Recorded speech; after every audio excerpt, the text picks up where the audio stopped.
آج کل کی دنیا تو ہے ہی ایپس کی دنیا، ہے نا؟ سوشل میڈیا سے لے کر کام کرنے والے ٹولز تک ہر چیز ہماری توجہ اور نیٹ ورک کی بینڈوِڈتھ کے لیے دوڑ میں لگی ہوئی ہے۔ لیکن سوچیں، اگر یہ سارا کنٹرول ہمارے اپنے ہاتھ میں ہو تو؟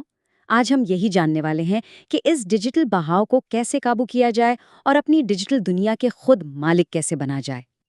چلیں سیدھا اصل بات پر آتے ہیں۔ ذرا تصور کیجئے کہ یہ فیصلہ کرنے کی طاقت ہو کہ کون سی ایپ نیٹ ورک میں داخل ہو سکتی ہے اور کون سی نہیں۔ یہ تو بہت بڑی طاقت ہے نا؟ زیادہ تر نیٹ ورکس کی کہانی سچ پوچھیں تو یہیں سے شروع ہوتی ہے، ایک بالکل بے لگام بے قابو جگہ سے۔ یہ کسی ڈیجیٹل وائلڈ ویسٹ کی طرح ہے جہاں ہر ایپلیکیشن، چاہے وہ اچھی ہو یا بری ہو، بنا کسی روک ٹوک کے آزاد پھرتی ہے۔ اور یہاں بات صرف چند ایپس کی نہیں ہو رہی۔ فیس بک اور انسٹاگرام سے لے کر زوم اور امیزون تک ایک غیر محفوظ نیٹ ورک پر ہزاروں ویب ایپلیکیشنز پہلے سے ہی موجود ہیں۔ یہ تو سمجھے ایک کھلا دروازہ ہے۔ اور اصل مسئلہ بھی یہی ہے، جب ہر چیز کی اجازت ہو تو یہ صرف کام سے دھیان نہیں ہٹاتا اور پیداواریت کم نہیں کرتا، بلکہ یہ سیکیورٹی کے سنگین خطرات کے لیے ایک کھلی دعوت ہے جو سیدھا نیٹ ورک میں داخل ہو سکتے ہیں۔ تو اب وقت آ گیا ہے کہ ایک باؤنسر کو بلایا جائے۔ چلیں اس کے حل کی طرف آتے ہیں، یعنی ایپلیکیشن فلٹرنگ، اور دیکھتے ہیں کہ یہ کیسے نیٹ ورک کے دروازے پر ایک ڈیجیٹل باؤنسر کی طرح کام کرتی ہے۔ تو یہ ایپلیکیشن فلٹرنگ آخر ہے کیا چیز؟ سمجھیں، یہ ایک بہت ہی سمارٹ سیکیورٹی ٹیکنیک ہے۔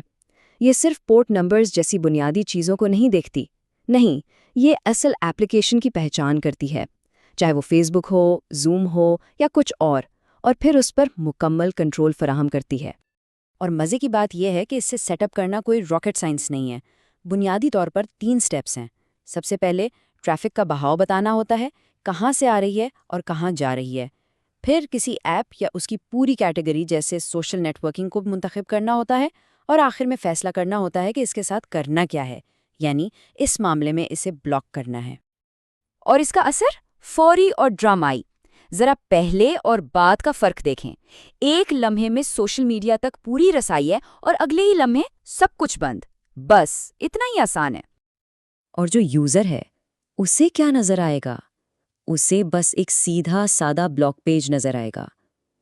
کوئی کنفیوژن نہیں، کوئی چوراستہ نہیں، صرف ایک واضح پیغام کہ یہاں رسائی منع ہے۔ لیکن اس ٹیکنالوجی کا اصل کمال تو اب سامنے آتا ہے۔ یہ کوئی سب کچھ یا کچھ نہیں والا معاملہ نہیں ہے۔ یہاں بہت باریک بینی سے کام لیا جا سکتا ہے، جیسے فیس بک کو مکمل بند کرنے کے بجائے شاید صرف وقت ضائع کرنے والے حصے جیسے گیمز یا ویڈیو کالز کو بلاک کر دیا جائے، جبکہ چیٹ جیسی مفید خصوصیات چلتی رہیں۔ یہ ہے کنٹرول کا ایک بالکل نیا لیول۔ ٹھیک ہے، تو بلاک کرنا تو سیکھ لیا، لیکن اس ٹریفک کا کیا ہوگا جس کے واقعی ضرورت ہے، جو کام کے لیے اہم ہے؟ یہیں پر ہم ایک زیادہ ایڈوانسڈ کانسیپٹ کی بات کریں گے، اپنے ڈیٹا کے لیے ایک ایکسپریس لین بنانے کی۔ یہاں آ کر ایک بہت بڑا مسئلہ کھڑا ہو جاتا ہے۔ ہر ڈیٹا پیکٹ کی گہرائی سے جانچ کرنا سیکیورٹی تو دیتا ہے، لیکن اس سے رفتار بھی کم ہوتی ہے۔ تو اس قابل اعتماد اہم ٹریفک کا کیا کیا جائے جسے بس اس سخت چیکنگ سے بچ کے تیزی سے اپنی منزل تک پہنچنا ہے؟ یہ وہ جگہ ہے جہاں پری فلٹر پالیسی اپنا کام دکھاتی ہے۔ اسے اپنے قابل اعتماد ٹریفک کے لیے ایک VIP پاس سمجھ لیں۔ یہ قوانین کا ایک خاص سیٹ ہے جو کچھ ڈیٹا کو لمبی سیکیورٹی لائن چھوڑ کر سیدھا آگے جانے کی اجازت دیتا ہے۔ تو جب ہم اس پری فلٹر پالیسی کو لے کر اس میں فاسٹ بات نام کا ایکشن ایکٹیو کرتے ہیں تو کیا ہوتا ہے؟ تو ہوتا یہ ہے کہ ہماری سوشل میڈیا کو بلاک کرنے والی اصل پالیسی مکمل طور پر نظر انداز ہو جاتی ہے۔ یہ ٹریفک اب مین سیکیورٹی چیک سے گزرتی ہی نہیں، اور اسی لیے اسے جانے دیا جاتا ہے۔ یہ ایکسیپشنز بنانے کا ایک ناقابل یقین حد تک طاقتور طریقہ ہے۔ چلے اب اس کو اور بھی واضح کرتے ہیں۔ جب ایک ڈیٹا پیکٹ سسٹم میں آتا ہے تو اسے ایک دو راہے کا سامنا ہوتا ہے۔ وہ دو بہت مختلف راستوں میں سے ایک پر جا سکتا ہے۔ پہلا راستہ ہے سیکیورٹی چیک پوائنٹ کا۔ یہاں ہر چیز کی گہرائی سے جانچ ہوتی ہے، یعنی ایپلیکیشن لیول پر، جسے لیئر 7 کہتے ہیں۔ یہ سب سے زیادہ سیکیورٹی دیتا ہے، لیکن اس پر سسٹم کا لوڈ بھی زیادہ ہوتا ہے۔ دوسرا راستہ ہے ایکسپریس لین۔ یہ گہری جانچ کو بائی پاس کرتا ہے اور صرف بنیادی معلومات جیسے آئی پی ایڈریس اور پورٹس کی بنیاد پر ڈیٹا کو آگے بھیج دیتا ہے۔ اس سے ملتی ہے تیز ترین رفتار، اور یہ اس ٹریفک کے لیے ہے جس پر پہلے سے بھروسہ ہو۔